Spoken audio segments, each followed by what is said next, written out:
हाय, स्वागत करता हूं मैं आपका अपने YouTube channel smart solution academy पर। आज की इस वीडियो में हम छोटे से कॉन्सेप्ट को डिस्कस करने वाले हैं जिसका नाम है प्रोजेक्टाइल मोशन।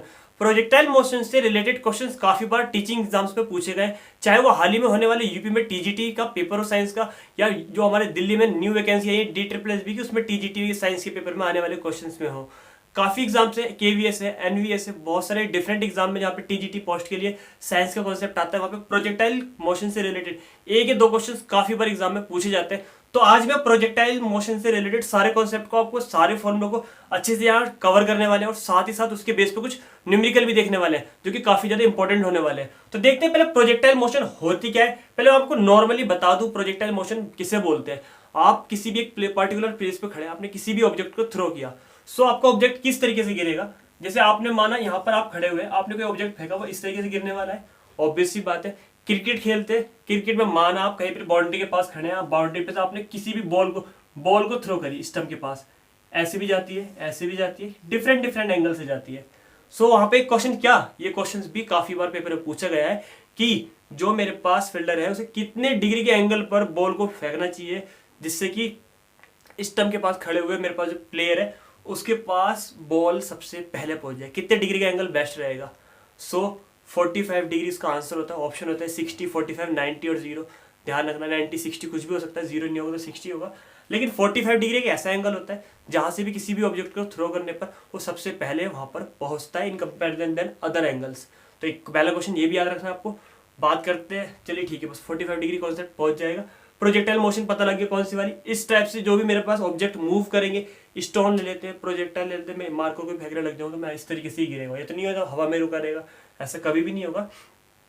तो ये मेरे पास प्रोजेक्टाइल मोशन हो गई। अब कुछ पर्टिकुलर एंगल पे फेंका है, मैंने बताया था जैसे अभी 45 डिग्री एंगल, तो यहां पर मेरे पास पहली हेडिंग वही है, projectile motion for angular projection. कुछ ना कुछ प्रोजेक्शन जो है एंगल का है, तो मैं उस डायग्राम को यहाँ पर आपको अच्छे से बना के दिखाता हूँ। कॉन्सेप्ट को अच्छे से आपको समझना है, इससे रिलेटेड एक दो पॉइंट है मैं यहाँ पर डिस्कस करता चलूंगा। फिर डिफरेंट टाइप के इसी कॉन्सेप्ट पे जो फॉर्मूले होते हैं उन्हें भी डिस्कस करेंगे। मान लेते हैं कुछ भी पार्टिकुलर एंगल, कोई भी एंगल थीटा पर, जिसका एक्स एक्सिस, इसे एक्स एक्सिस बोलते हैं, जिसे हम अपना हॉरिजॉन्टल प्लेन बोलते हैं। कौन सा? हॉरिजॉन्टल प्लेन है, ध्यान रखना है आपको। ये मेरे पास वर्टिकल होता है, ये तो कॉन्सेप्ट आसान से सबको पता है, वर्टिकल प्लेन है। ये मेरे पास कोई भी मेरे पास एंगुलर जो है प्रोजेक्शन के लिए थीटा एंगल जो है। अब ये मेरे पास स्टार्टिंग में जो मैंने प्रोजेक्ट फेंका है उसकी वेलोसिटी यू है, जिसे बोलते हैं इनिशियल वेलोसिटी। किसी पर्टिकुलर एंगल थीटा से फेंका, सो उसके पास यहाँ पर कंपोनेंट्स होने वाले, हॉरिजॉन्टल भी और वर्टिकल भी। बात करते हैं हॉरिजॉन्टल कंपोनेंट्स क्या होगा और वर्टिकल कंपोनेंट्स क्या होगा। मैं आपको बता दूं, हमेशा राइट साइड में कॉस और लेफ्ट में साइन लिया जाता है, इस बात से याद रहे, ठीक है। नहीं तो दूसरा तरीका क्या है, जब भी मेरे पास थीटा जिस लाइन पर टच कर रहा है, इस पर तो टच नहीं कर रहा, वाई एक्सिस पे, एक्स एक्सिस पे टच कर रहा है, सो एक्स एक्सिस जिस पे टच करेगा हमेशा उस पर कोस थीटा आएगा। तो ये वाला कंपोनेंट्स मेरे पास यू कोस थीटा और ये वाला कंपोनेंट्स यू साइन थीटा। ये वाला मींस एक्स एक्सिस है, तो हम ऐसे लिख सकते हैं यू एक्स इक्वल में यू कोस थीटा, नोट्स की तरह यू वाई इक्वल में यू साइन थीटा, जिससे कि एग्जाम में मुझे याद रहे। अगर ये वेलोसिटी के कंपोनेंट्स, अगर मैं यहीं पर इनके एक्सीलरेशन की बात करूं, तो ध्यान रखना है आपको, यू एक्स वाले कॉन्सेप्ट पर एक्सीलरेशन मेरे पास क्या होगा, 0 होगा, ध्यान रखना है, ठीक है। और बात करते हैं वाई वाले कॉन्सेप्ट पे, तो ये माइनस जी की तरह काम करेगा। क्यों? क्योंकि ऑब्जेक्ट ऊपर की तरफ जा रहा है। सो मैंने बताया था ना, ग्रेविटी अंडर ग्रेविटी में जब भी वर्क करेगा, लास्ट वीडियोस में लीनियर वाले पोर्शन में जब मैंने आपको 3 इक्वेशन ऑफ मोशन वाला कॉन्सेप्ट कराया है, अगर आपने अभी तक नहीं देखा है तो एक्सेलरेशन और 3 इक्वेशन ऑफ मोशन का कॉन्सेप्ट ऑलरेडी मैंने कंप्लीट कर लिया है। उसकी वीडियो ऑलरेडी चैनल पर है, मैंने उसकी प्लेलिस्ट भी क्रिएट की हुई है, आप जाकर वहां से उसकी प्रिपरेशन कर सकते हैं। सो ये मेरे पास माइनस जी होगा, ठीक है। अब यहां से यहां तक का पोर्शन क्या होगा, जहां पर प्रोजेक्शन जो मेरे पास ऑब्जेक्ट है, जो मेरे पास प्रोजेक्शन है, वो जितनी भी देर हवा में रहेगा, ऊपर रहेगा, सो ये वाला पोर्शन इसकी रेंज होगी, ये ध्यान रखना है आपको। क्या होगी? रेंज। और इसे क्या बोलते हैं? इसे बोलते हैं मैक्सिमम हाइट। जितना प्रोजेक्टाइल ने मैक्सिमम हाइट तक गया, ये मैक्सिमम हाइट है। जब वो अर्थ से जस्ट टच होगा ग्राउंड से, उस टाइम पर उसकी वेलोसिटी क्या होगी? डिफरेंट होगी। लेकिन जब रुकेगा तो वो मेरे वेलोसिटी होगी, फाइनल वेलोसिटी 0। ये ध्यान रखना है। किसी भी पार्टिकुलर पॉइंट, अगर मैं पी की बात कर लूँ, पी के कोऑर्डिनेट हमारे पास एक्स वाई है, सो यहाँ पर सेम ऐसी कंपोनेंट्स होने यू एक्स और यू वाई, ये आपको ध्यान रखना है। मैं अभी इसका यूज कर दिखाऊंगा आपको। इससे रिलेटेड इसकी एक इक्वेशन आती है जिसे बोलते हैं equation of trajectory of A projectile. Trajectory इस फॉर्म को बोलते हैं। प्रोजेक्टाइल की इक्वेशन आनी है, वो ये ड्राइव होती है। डेरिवेशन एग्जाम में नहीं आते इसलिए मैंने ड्राइव करके नहीं दिखाया, इतना बड़ा वैसे कॉन्सेप्ट नहीं है। सिर्फ आपको ये याद रखना है y इक्वल में x tan theta minus g upon 2u square cos square theta into x square. इसे इस तरीके से भी याद रख सकते हैं आप, px minus Q x square. p क्या है, q क्या है, ये भी आपको पता होना चाहिए, क्योंकि एग्जाम में क्या पता इससे रिलेटेड कोई क्वेश्चन पूछ ले। ये मेरे पास ट्रैजेक्टरी इक्वेशंस हो गई। अब कॉन्सेप्ट 1 मार्क्स में जो क्वेश्चन पूछता है, पहले maximum height, time of maximum height. Time means यहां से मैक्सिमम हाइट तक पहुंचने में उसने टाइम क्या लिया, ये फॉर्मूला होता है। ये छोटे छोटे फॉर्मूले, ये चाहे तो मैं ड्राइव भी कर सकता हूँ। आपने normally first equation of motion पढ़ी है, v इक्वल में u प्लस एटी, जो हमने ड्राइव की हुई ऑलरेडी लास्ट वीडियो में। v मेरे पास क्या है, फाइनल वेलोसिटी। आप जरा थोड़ा सा सोचिएगा, जब मैं किसी ऑब्जेक्ट को फेंकने वाला हूँ तो स्टार्टिंग में जब मैं थ्रो करूंगा तो उसके पास वेलोसिटी होगी, स्पीड होगी, लेकिन जब वो यहाँ पर पहुंचेगा तो वापस क्यों आने लगा। इट मीन्स जो मैंने उसे पुश दिया था, स्टार्टिंग वेलोसिटी दी थी, वो यहाँ पर आते आते फिनिश हो गई। जैसे मैं कोई भी चीज को ऊपर फेंकूंगा, एक पार्टिकुलर पॉइंट तक ये जाकर रुकेगा, फिर वहां से वापस आना शुरू होगा। वहां पर जाके जैसे माना यहाँ से फेंका और यहाँ आके रुका, फिर यहाँ पे आना शुरू हुआ, लेकिन जहां तक ये पहुंचा यहाँ पर इसकी फाइनल वेलोसिटी 0 हो गई। सो फाइनल वेलोसिटी इस केस में क्या होती है, 0। जब भी किसी ऑब्जेक्ट को फेंकते हैं वेलोसिटी खत्म हो गई जब तो वापस आना शुरू करेगा। u मेरे पास सेम है। अब मैं ऊपर की तरफ फेंक रहा हूँ तो आप मुझे बताएंगे u में कौन सा लूंगा, हॉरिजॉन्टल या वर्टिकल। ऑब्वियसली बात है सर, वर्टिकल लिया जाएगा। वर्टिकल में u को मैंने uy बोला हुआ है, जिससे कंफ्यूजन ना हो, ठीक है। ऊपर की बात कर रहे हैं y एक्सिस की, वर्टिकल की, तो मेरे पास एक्सेलरेशन कैसा होगा, minus g। t same, t मैंने मैक्सिमम की बात करो तो t हम लिख लेते हैं, कोई प्रॉब्लम नहीं होगी। Minus change into plus, minus वाले जाकर प्लस का हो जाएगा, ठीक है। ये मेरे पास क्या है, uy की वैल्यू हमने लिखी दी ऑलरेडी, क्या है, u sin theta multiply change into divide, तो tm आ गया मेरे पास u sin theta upon g। Clear. ये छोटा सा ज्यादा बड़ा नहीं, इसलिए मैंने ड्राइव भी कर दिया। तो ये मेरे पास ध्यान रखना, क्वेश्चन आएगा क्या कि टाइम ऑफ मैक्सिमम हाइट क्या होता है, तो ध्यान रखना ये होता है, काफी ज्यादा यूजफुल है, ठीक है। अगर टाइम पीरियड पूरा ही पूछ ले कि प्रोजेक्टाइल कितनी देर तक हवा में रहा, तो ये कॉन्सेप्ट भी मैं आपको बता दूं, लिख लेना, आप उसे बोलते हैं टाइम पीरियड ऑफ प्रोजेक्टाइल। ये मेरे पास मैक्सिमम टाइम है, लेकिन नहीं मैक्सिमम नहीं पूछा, मैक्सिमम हाइट तक नहीं पूछा, मैं बोला पूरा टाइम ऑफ प्रोजेक्टाइल कितनी देर तक हवा में रहा, हाथ से छूटने से बाद और अर्थ पे टच करने से पहले कितना टाइम लगा। तो ये वाले टाइम का उसे टी बोलते हैं, कैपिटल टी। ये मेरे पास मैक्सिमम टाइम है, लेकिन वो होता है टाइम पीरियड ऑफ प्रोजेक्टाइल। तो उसका फॉर्मूला कुछ नहीं होता, सिर्फ इसका डबल कर दो आप, क्योंकि मैंने आपको भी बताया क्या, कितने का टाइम फाइंड करें, हाफ का। मैक्सिमम तक पहुंचने में जितना टाइम यहाँ से यहाँ तक लगने में आने में लगेगा, उतना इसमें तो डबल कर देते ना इसी वाले को, तो इसका डबल होता है, ध्यान रखना है। सो फॉर्मूला भी क्या हो जाएगा मेरे पास, double 2u sin theta upon g। Clear concept. चाहो तो इसे अलग तरीके से ड्राइव कर सकते हैं, लेकिन इससे ही बेटर है और हमें नीड नहीं है किसी अदर कॉन्सेप्ट की। ये दोनों पॉइंट क्लियर है। अब इससे रिलेटेड एक दो कॉन्सेप्ट और है, उन्हें भी मैं बताता हूँ कौन कौन से हो सकता है, उन्हें ड्राइव भी कर लेंगे। तो देखते हैं पॉइंट इससे नेक्स्ट वाला। सो ये जैसे कि अभी हमने 2 पॉइंट डिस्कस करे, एक और पॉइंट है हमारे पास, जैसे कि मैंने लास्ट वाला भी करा है, टाइम ऑफ फ्लाइट वाला, जिससे मैंने शॉर्ट में बता दिया डबल होता है। लेकिन अगर आप चाहें तो इसका सेपरेट भी आप इसका डेरिवेशन कर सकते हैं, ड्राइव कर सकते हैं। जैसे एग्जाम में अगर ऐसे कोई कॉन्सेप्ट आए तो उसे भी आप प्ले कर लें। एक और point, maximum height of projectile, projectile ने कितनी मैक्सिमम हाइट तक गया, वो भी उसका भी फॉर्मूला है, उसे भी हम यहाँ पर ड्राइव कर सकते हैं। इसके ऊपर भी क्वेश्चन काफी बार पूछा गया है। ये कुछ 3-4 पॉइंट ऐसे हैं कि जो एक ये पॉइंट हुआ, एक रेंज हुई, काफी बार पूछे जाते हैं। सो पहले इसे भी डिस्कस करेंगे और इसे भी। अब आप देखिए इसकी नीड है तो मैं इसे एक बार और कर लेते हैं। हमने सेकंड इक्वेशन ऑफ मोशन पढ़ा है, एस इक्वल में ut plus half eighty square. इससे भी हम क्या टाइम ऑफ फ्लाइट निकाल सकते हैं, जैसे कि मैंने अभी निकाला टाइम पीरियड वाला कॉन्सेप्ट, उसे बोलते हैं टाइम ऑफ फ्लाइट, कितनी देर तक फ्लाई किया उसने। सो एस मेरे पास क्या है, ये डिस्प्लेसमेंट है। मैं आपको बता दूं प्रोजेक्टाइल के केस में नेट वर्टिकल डिस्प्लेसमेंट 0 होता है। नेट वर्टिकल डिस्प्लेसमेंट ऊपर की तरफ मूव कर रहे हैं वर्टिकल, तो u की जगह क्या आएगा, u sin थीटा आएगा। t मेरे पास टाइम ऑफ फ्लाइट है, तो t हम कैपिटल T लिख लें, जैसे मैंने वहां लिखा। फ्लाइट के लिए f मेंशन करना चाहते हैं f भी मेंशन कर सकते हैं। ये ठीक है 1/2, ठीक है। माइनस क्यों लिखा, क्योंकि a माइनस g में कन्वर्ट होने वाला है। क्यों कन्वर्ट होगा, क्योंकि हमारे पास वर्टिकल फॉर्म है। t मेरे पास tf है, tf और स्क्वायर है तो कोई बात नहीं है। Minus change into plus 1/2 g tf square. ये मेरे पास tf u sin थीटा, एक tf से एक tf कैंसिल, एक tf बचेगा। Divide change into multiply 2u sin theta upon multiply change into divide. देखिए वही वाला फॉर्मूला आया जो अभी हमने लिखा था टाइम पीरियड वाला। इसे हम डबल भी बोल सकते हैं, कैसे, जैसे मैंने भी वहां लिखा था, ये डबल होता है, ध्यान रखना मैक्सिमम टाइम का। ठीक है, कोई प्रॉब्लम तो नहीं है। अब देखते हैं थर्ड वाला, maximum height of the projectile. Projectile की मैक्सिमम हाइट क्या होती है, ये उसके लिए फॉर्मूला है। थर्ड इक्वेशन इसके लिए हम यूज कर सकते हैं। थर्ड इक्वेशन ऑफ मोशन क्या होती है, वी स्क्वायर इक्वल में you square plus 2as, plus change into minus में भी कर सकते हैं, कुछ लोगों को ऐसे भी याद होगा। ये चेंज करें, कन्वर्ट करते हैं वर्टिकल फॉर्म में, क्योंकि मैक्सिमम हाइट है। रेंज ही एक ऐसा कॉन्सेप्ट है जो मेरे पास हॉरिजॉन्टली बात करती है, बाकी सब कैसे हैं, वर्टिकली है। ध्यान रखना है आपको, जब वर्टिकली मैं थ्रो करने वाला हूँ किसी भी चीज को, मैक्सिमम हाइट पे वो पहुंचेगा। अभी समझाया था, वी मेरे पास क्या हो जाएगा, 0 हो जाएगा। यू मेरे पास वर्टिकल है तो यू साइन थीटा रहेगा। ठीक है, 2 सेम ए माइनस जी में कन्वर्ट हो जाएगा। एच मैक्सिमम हाइट है, एच एम या फिर कैपिटल एच लिख सकते हैं, कुछ भी। ये मेरे पास minus u square sine square theta multiply change into divide, ये मेरे पास एच एम, माइनस से minus cancel. So H M का फॉर्मूला क्या है मैक्सिमम हाइट का, u square sine square theta upon 2g। ये आपको याद रखना है, न्यूमेरिकल में भी कराऊंगा इन सभी के बेस पे, आपको काफी ज्यादा यूजफुल लगेंगे। सो आपको याद रहेंगे तभी। अब देखते हैं एक थोड़ा सा पोर्शन और रेंज, और एक थोड़ा सा एंगल वाला पोर्शन देखते हैं। तो देखते हैं रेंज क्या होती है पहले इसकी। अब देखेंगे इसकी रेंज का कॉन्सेप्ट और हॉरिजॉन्टल रेंज का मैक्सिमम कैसे होना है। बहुत इजी कॉन्सेप्ट है, फॉर्मूला आपको दोनों ही ध्यान रखना है, इसलिए मैंने दोनों ही मेंशन कर दिए। एग्जाम में डायरेक्टली भी पूछा जा सकता है, ध्यान रखना है। मैंने भी आपको बताया था रेंज हमारे पास कौन सा वाला पोर्शन होता है, ये मैंने प्रोजेक्टाइल थ्रो किया, ये वाला पोर्शन, ये मेरे पास रेंज वाला पार्ट होता है। सो रेंज मेरे पास हॉरिजॉन्टल एक्सिस पे हो रही है, मींस एक्स एक्सिस पे, तो हॉरिजॉन्टल कंपोनेंट्स यहाँ पर आना है। टाइम ऑफ फ्लाइट ये भी यहाँ पर आना है, ध्यान रखना चाहिए। तो ये मेरा फॉर्मूला क्रिएट होता है। अगर इसकी डेरिवेशन की बात करते हैं, प्रूफ की बात करते हैं, तो कैसे होगा, आर आपको सेम लिखना है। आपको पता है आपको हॉरिजॉन्टल कंपोनेंट्स क्या होता है, you cos theta, you cos theta.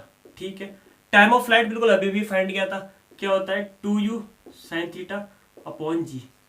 Solve कर लेते हैं, u और u स्क्वायर होगा, और ये 2 sine theta into cos theta. ये आपने अगर थोड़ी बहुत भी ट्रिग्नोमेट्री पढ़ी है तो ये उसका फॉर्मूला होता है, 2 sine theta cos theta sine 2 theta का, साइन 2 थीटा का, जी सेम, ये आर सेम। ये मेरे पास फॉर्मूला आ गया रेंज के लिए। अगर बात करते हैं कंडीशन क्या होनी चाहिए कि मेरे पास हॉरिजॉन्टल रेंज हो मैक्सिमम होने के लिए, सो मैं आपको बता दूं मेरे पास रेंज का फॉर्मूला क्या आ गया, u square sine 2 theta upon g. इस केस में अच्छे से आपको सुनना है, कब कब ऐसा हो सकता है। इस चीज को मैक्सिमम बनाने के लिए मुझे साइन थीटा वाला पोर्शन मैक्सिमम बनाना पड़ेगा। अगर आपने ट्रिग्नोमेट्री का बेसिक आपको थोड़ा बहुत पता है, तो साइन की मैक्सिमम वैल्यू +1 और मिनिमम वैल्यू -1 होती है। तो साइन की मैक्सिमम वैल्यू क्या होती है, +1 1। सो 1 वैल्यू किसकी होती है साइन में, साइन 90 की। 90 साइन से साइन कैंसिल, तो 2 थीटा इक्वल में क्या आ जाएगा 90, और थीटा इक्वल में कितना आ जाएगा 45। याद आया वो वाला कॉन्सेप्ट जो मैंने स्टार्टिंग में वीडियो को बताया था कि मैं किसी भी ऑब्जेक्ट को, किसी भी प्रोजेक्टाइल को कितने डिग्री के एंगल से थ्रो करूं कि वो बहुत जल्दी पहुंचे सरफेस पर। सो 45 डिग्री के एंगल से। सो मेरे पास ये वाला पोर्शन 1 होगा, तब मेरे पास मैक्सिमम आने वाला है। सो आर मैक्स की अगर आपसे कोई बात करता है, सो यू स्क्वायर अपॉन जी सिर्फ रखकर वैल्यू फाइंड कर सकते हैं। इसकी वैल्यू 1। कॉन्सेप्ट क्लियर, दोनों पॉइंट अच्छे से क्लियर। अब इन्हीं सभी फॉर्मुलों के ऊपर प्रोजेक्टाइल से रिलेटेड जो भी क्वेश्चन सैंपल पेपर में पूछे गए, DSSB के और यूपी के टीजीटी सभी में से मैं मिक्स करके कुछ न्यूमेरिकल में आपको कराता हूँ, जिससे कि आपको कॉन्सेप्ट क्लियर हो जाएगा और एग्जाम में क्वेश्चन आएंगे तो आप इजीली उसे फेस कर सकते हैं। तो देखते हैं न्यूमेरिकल नंबर 1 कैसा है वो। सो करते हैं न्यूमेरिकल नंबर फर्स्ट। बहुत इजी कॉन्सेप्ट है, अच्छे से सुनना है आपको। सिर्फ और सिर्फ क्वेश्चन में क्या है, एक cricket ball is thrown at a speed of 28 meter per second. Cricket ball को थ्रो किया गया कितने की स्पीड से, 28 मीटर पर सेकेंड। ठीक है, ये मेरे पास वेलोसिटी आ गई इन ए डायरेक्शन ऑफ 30 डिग्री। 30 डिग्री के 45 पे करता है, जल्दी पहुंचता, कोई बात नहीं। 30 डिग्री पर उसने थ्रो किया। अब द हॉरिजॉन्टल, ठीक है, मैंने बताया था अभी हॉरिजॉन्टल से अपर ही, ये मेरे पास हॉरिजॉन्टल है, ये मेरे पास हॉरिजॉन्टल सरफेस है, यहाँ से 30 डिग्री, ये वाला एंगल कितना है 30 डिग्री पर उसने मूव किया, फेंका है इस चीज को। कैलकुलेट दी मैक्सिमम हाइट, कितनी हाइट तक जाएगा फाइंड करना है। मैक्सिमम हाइट बिल्कुल अभी फॉर्मूला कराया है, क्या था फॉर्मूला नहीं याद है, पहले एक बार प्रैक्टिस कर लेना, याद कर लेना, तब अप्लाई कर लेना। You square sine square theta upon 2g। ध्यान रखना है, u मेरे पास कितना है 28, सो u पर स्क्वायर है, तो 28 का स्क्वायर का मतलब 2 टाइम्स लिख लूँ, लिख सकते हैं यस। साइन थीटा कितना है 30, साइन 30 2 बार लिख लें क्योंकि यहाँ पर भी स्क्वायर है, आपको कैलकुलेशन में आसानी होगी इसलिए मैं 2 बार लिख रहा हूँ। 2 सेम। जी मेरे पास सबको पता है, जी ग्रेविटेशनल एक्सेलरेशन होता है जिसकी वैल्यू 9.8 मीटर पर सेकंड स्क्वायर होती है। ग्रेविटेशनल एक्सेलरेशन की 9.8। कोई प्रॉब्लम नहीं है, कैलकुलेशन को बहुत स्मूथली करते हैं, ज़्यादा हार्ड नहीं बनाते। पॉइंट हटाएंगे 0, कोई प्रॉब्लम तो नहीं है। 2 से डिवाइड करेंगे 2, 14, ठीक है। 14 का टेबल आता है आपको, 7 जा, ठीक है, 7 4 जा, ठीक है, 4 10 जा 40, ठीक है। साइन 30 1/2, साइन 30 1/2, 2 2 जा 4, 4 से 40 काटेंगे 10 मीटर, 10 मीटर उसकी मैक्सिमम हाइट होगी। कॉन्सेप्ट क्लियर, ज़्यादा हार्ड तो नहीं था। कैलकुलेशन आपको थोड़ी सी प्रैक्टिस करने पर आ जाएगी। न्यूमेरिकल नंबर सेकंड देखते हैं, डिफरेंट होगा। रेंज का कॉन्सेप्ट जरूर कराऊंगा क्योंकि रेंज काफ़ी बार पूछा जाता है, मैक्सिमम हाइट और रेंज। अब आप अप्लाई कर लेंगे, कॉन्सेप्ट आपको क्लियर हो रहे हैं। गिवन फिजिकल क्वांटिटी को आइडेंटिफाई करना मेन कॉन्सेप्ट है, दिया क्या है, कौन सा फॉर्मूला अप्लाई करना है, ये चीज़ मेन है। सो देखते हैं न्यूमेरिकल नंबर 2। एक और क्वेश्चन है जो काफी ज्यादा यूजफुल है, ये बहुत ही ज्यादा इंपॉर्टेंट है, 2 से 3 बार डिफरेंट पेपर में रिपीट हुआ क्वेश्चन है। क्वेश्चन आपको समझना अच्छे से है क्या, प्रूफ दैट करना है हमें क्या, maximum horizontal range, maximum horizontal range RM, ठीक है, इज 4 टाइम्स, इज मतलब इक्वल, 4 टाइम्स मतलब 4 टाइम्स मतलब मल्टीपल, ये मैं आपको बिल्कुल बेसिक से बता रहा हूँ। मैक्सिमम हाइट यानी कि मैक्सिमम हाइट के 4 टाइम्स होता है मैक्सिमम रेंज, ये मुझे ड्राइव करना है, ये प्रूफ करना है। कब, अटेन बाय द प्रोजेक्टाइल, ठीक है, when fired at an inclination so as to have maximum horizontal range. अभी हमने कॉन्सेप्ट किया था मैक्सिमम हॉरिजॉन्टल रेंज कब आई थी, आपको भी बताना है। आर का फॉर्मूला हमारे पास था u square sine 2 theta upon g. मैंने भी बताया था ये वाला कॉन्सेप्ट कितना हो जाएगा, 1 हो जाएगा। थीटा मेरे पास 45 हो जाएगा जब मेरे पास मैक्सिमम आया था। आर मैक्स कब आया था, u स्क्वायर अपॉन जी, यस और नो। आप चाहो तो पुट कर देख सकते हो, चाहे तो वैल्यू पुट कर हम देख सकते हैं क्या, आर मैक्स की वैल्यू यही आएगी, u स्क्वायर अपॉन 2g। लेकिन अगर बात करते हैं हाइट की, कितनी हाइट होगी मेरे पास मैक्सिमम, h क्या था, h मैक्स का फॉर्मूला मेरे पास u square sine square theta upon 2g, ठीक है, यही तो फॉर्मूला होता है h का, h मैक्स का नहीं। थीटा कितने डिग्री लिया था, पहले ये वाला कॉन्सेप्ट क्लियर है ना, बिल्कुल अभी भी समझाया था कॉन्सेप्ट। थीटा यहाँ पर 45 लिया था, 45 यहाँ रख देंगे, 45 टू 90, साइन 90 की वैल्यू 1 होती है, ये आ जाएगा। सेम यहाँ पर रखते हैं, एच मैक्स में कन्वर्ट करने के लिए थीटा की वैल्यू कितनी रखनी पड़ेगी, 45 डिग्री, क्योंकि मैं ऑलरेडी बता चुका हूँ 45 डिग्री पर हाईएस्ट रेंज आती है, मैक्सिमम रेंज आती है। सो u square sine square 45, 2g same, ठीक है। साइन 45 की वैल्यू क्या होती है, √2, क्या होती है, √2, और स्क्वायर है तो स्क्वायर लिखेंगे, 2g सेम। कोई प्रॉब्लम तो नहीं है अभी तक।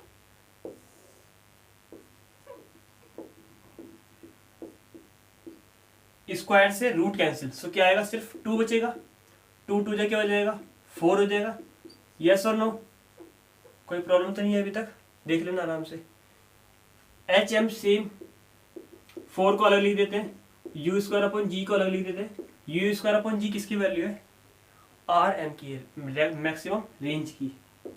डिवाइड चेंज इनटू 4 मल्टीप्लाई में आ जाएगा, ये वैल्यू मेरे पास आर एम की है, यही मुझे ड्राइव करना था, आ गया। एग्जाम में क्या पूछता है, प्रूफ नहीं करवाएगा आपसे, पूछेगा कितने टाइम्स होती है बताओ, maximum horizontal range, maximum height के कितने टाइम्स होती है जब वो इतने मैक्सिमम एंगल ऑफ इंक्लिनेशन क्या करेगा, इंक्लाइन करेगा। तो आपको ध्यान रखना है मैक्सिमम हाइट का 4 टाइम्स करेंगे तो आपकी मैक्सिमम रेंज आएगी। ये कॉन्सेप्ट आपको बहुत अच्छे से ध्यान रखना है, काफी बार इंपॉर्टेंट पूछा जाता है। सो देखते हैं न्यूमेरिकल नंबर 3, वो भी हमारे पास कुछ यूजफुल है। एक और न्यूमेरिकल नंबर 3 डिस्कस करेंगे जो कि काफी ज्यादा इंपॉर्टेंट है। ये भी मैं आपको बता दूं, मैंने सिर्फ ज्यादा न्यूमेरिकल यहाँ पे डिस्कस नहीं किए कि मैं 10 करने वाला हूँ या 15 करने वाला हूँ, सिर्फ 3 या 4 ही किए हैं, काफी ज्यादा इंपॉर्टेंट है। इसीलिए ये मेरे लिए आई होप से कि ये मेरे पास लास्ट होगा न्यूमेरिकल। इसके बाद हम अपनी जब प्रैक्टिस क्वेश्चन करेंगे, कॉन्सेप्ट तो भी क्लियर हो गए, उसके बेस पे थोड़े बहुत क्वेश्चन भी हो गए, जब पेपर सॉल्व करेंगे तब मैं इसके आपके और क्वेश्चन आपके साथ डिस्कस करने वाला हूँ। इस कॉन्सेप्ट को आप इस तरीके से समझिएगा, ये मैक्सिमम हाइट के लिए, ऐसी रेंज के लिए, टाइम ऑफ फ्लाइट के लिए, टाइम मैक्सिमम टाइम के लिए, सभी के लिए आ सकता है। तो आप इसी तरीके से प्ले करेंगे। कंडीशन क्या आपको सुनना है, show that A given gun will shoot 3 times, 3 times एक गन जो है शूट करना, जो नॉर्मल अपने पास गन्स होती हैं, as high when elected at an angle of 60 degree. पहले मेरे पास एंगल गिवन है, कितना है, 60 डिग्री है, ठीक है। As when fired at an angle of 30 degree, एक और एंगल जो दिया है जब फायर करेंगे 30 डिग्री पर, ठीक है। But will carry the same distance on the horizontal plane, ये पूछ रहे हैं हॉरिजॉन्टल प्लेन पे सेम डिस्टेंस कैरी करेगा। मैं आपको बता दूं मेरे पास हाइट के लिए दोनों हाइट इक्वली अटेन करेंगे नहीं करेंगे उसके लिए फॉर्मूला होता है हाइट का H square you square sine square theta upon 2g, ये हमारे पास फॉर्मूला होता है। लेकिन आपने देखा इसमें ना ही तो मेरे पास वेलोसिटी गिवन है, जी मेरे पास दोनों ही केस में इक्वल होता ही है। सो मैं आपको एक पॉइंट बताऊं, एक ही गन से शूट कर रहे हैं तो दोनों के पास वेलोसिटी सेम होगी, एंगल डिफरेंट है। कभी भी ऐसा केस आ जाए सिर्फ दो चीजें डिफरेंट है, ये एंगल ही डिफरेंट है, बाकी कुछ डिफरेंट नहीं है। मैं आपको फॉर्मूला क्रिएट करना सिखाता हूँ कैसे मुझे रेशियो फाइंड करना है। H1 U1 नहीं आएगा क्योंकि U मेरे पास सेम है दोनों के लिए, लेकिन हाँ थीटा 1 आएगा क्योंकि थीटा मेरे पास डिफरेंट है। अगर मैं सेकंड के लिए बात करूं, सेकंड शॉट के लिए, ये शो दैट नहीं फाइंड द रेशियो था यहाँ पर, हाँ ये रेशियो फाइंड करना है, फाइंड द रेशियो फाइंड करना है H1 और H2 का, फर्स्ट शॉट में और सेकंड शूट में। सो मेरे पास ये क्या है सेकंड के लिए, U square sine square theta 2 upon में 2g। ये दो मेरे पास केस है, ये पहले वाले शूट के लिए, ये सेकंड वाले शूट के लिए। दोनों के लिए U सेम रहेगा, G भी सेम रहेगा, H1 H2 आ गए, हाइट डिफरेंट हो सकती है और एंगल डिफरेंट है ही उन्होंने दिए हैं, इन्हीं का रेशियो फाइंड करना है। सो H1 अपॉन H2 मेरे पास क्या आएगा, H1 क्या है U square sine square theta 1, ठीक है, अपॉन 2g, ऐसी इसका U square sine square theta 2 upon 2g से 2g कैंसिल, U स्क्वायर से U स्क्वायर कैंसिल। सो मेरे पास आया sign theta 1 upon sine theta 2, square दोनों पर है, ये चीज ध्यान रखना है। वैल्यू मेरे पास दोनों है कि ये दोनों एंगल की वैल्यू है, मैं इन्हें होल स्क्वायर भी लिख सकता हूँ, कोई प्रॉब्लम नहीं है। Sine theta 1 sine theta 2 whole square भी लिख सकते हैं क्योंकि दोनों के पास स्क्वायर है। साइन थीटा 1 कितना है 60, ये कितना है 30, ये है साइन 60, ये साइन 30। वैल्यू आपको याद होना चाहिए, कितनी होती है साइन 60 की वैल्यू, √3/2, साइन 30 1/2, क्लियर, 2 से 2 कैंसिल, √3/1 का होल स्क्वायर कितना होता है स्क्वायर, 3 का स्क्वायर से रूट कैंसिल, सो 3 आएगा √3 का, 1 का 1। सो रेशियो मुझे फाइंड करना था H1 रेशियो H2 3 रेशियो 1, ध्यान रखना है, काफी बार ऐसे रेशियोज वाले क्वेश्चंस देखे होंगे आपने। H1 रेशियो H2 आ गया, R1 रेशियो R2 आ सकता है, T1 रेशियो T2 आ सकता है, डिफरेंट क्वेश्चन आ सकते हैं, लेकिन कॉन्सेप्ट को ऐसे प्ले करना है, ये मैंने आपको सिखाया फॉर्मूला बनाना जो काफी ज्यादा यूजफुल था। मैं डायरेक्ट भी फॉर्मूले बना सकता हूँ इस कॉन्सेप्ट को देखकर, कैसे एक बार जनरली देख लेते हैं। मान लेते इसी के पास, यही मेरे पास केस है, H इक्वल में U square sine square 2 theta upon 2g। Question में मेरे पास दोनों की थीटा नहीं डिस्कस करे, सिर्फ U बताया है। जो पहली बॉल थ्रो करी 20 मीटर पर सेकंड से करी, सेकंड थ्रो करी 30 मीटर पर सेकंड से करी, हाइट में क्या क्या रेशियो आने वाला है सामने है ना, सो ऐसे लिखना, देखो H1 upon H2 U1 upon U2, H1 के सामने U1 H2 के सामने U2, स्क्वायर है तो दोनों पे लिख सकते हैं, वैल्यू पुट करो डायरेक्ट अपना आंसर आ जाएगा। अपॉन में होता वैसे तो जी सब में है, कॉमन है, तो जी का कॉन्सेप्ट तो आना नहीं इसमें, लेकिन डायरेक्टली नॉर्मल ऐसी फॉर्मूले बन जाएंगे, जी सबके लिए सेम होता है, हमारे पास फिक्स वैल्यू 9.8।